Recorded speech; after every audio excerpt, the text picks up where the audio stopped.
Recording studio.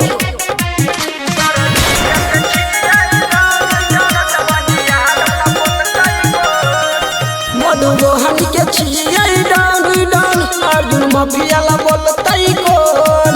दर्दिया के छियै डांग डांग जवानिया न बोलतै कोन डरे छै पुलिस प्रशासन रे डरे छै पुलिस प्रशासन रे नहीं चलै छै केकरो भाषण रे गोली चले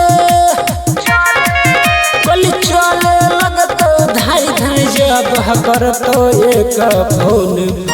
मधुबोहन के छियै डांग डांग अर्जुन मफियाला बोलतै कोन दर्दिया के छियै डांग डांग जवानिया न बोलतै कोन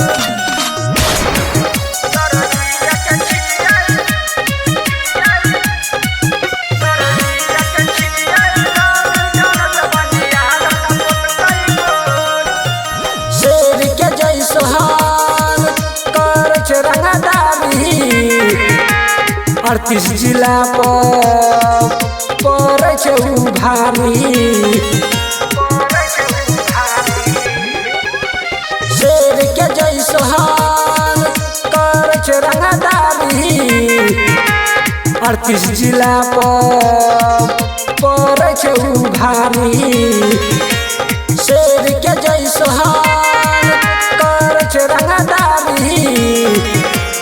38 जिला पर भारी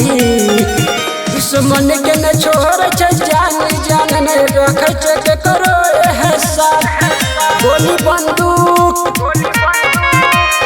बंदूक रखल शौख नहीं छे बुझे न करो कोन कोन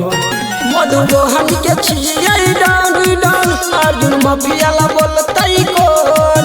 दर्दिया के छियै डांग डांग जवानिया न बोलतै कोन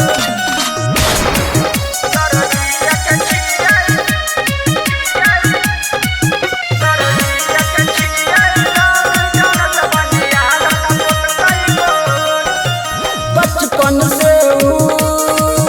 छियै खलनायक राजकुमार के बुझै छै लायक बचपन से छियै खलनायक राजकुमार के बुझै छै लायक बचपन से छियै खलनायक राजकुमार के बुझै छै लायक घूमै छै हरदम ठार ठार राजा सोनू रखै छै हथियार घर से उजाला उजाला के सब जिला में गाना बजै छै डाउन डाउन मधुबोहन के छियै डांग डांग अर्जुन मफियाला बोलतै कोन दर्दिया के छियै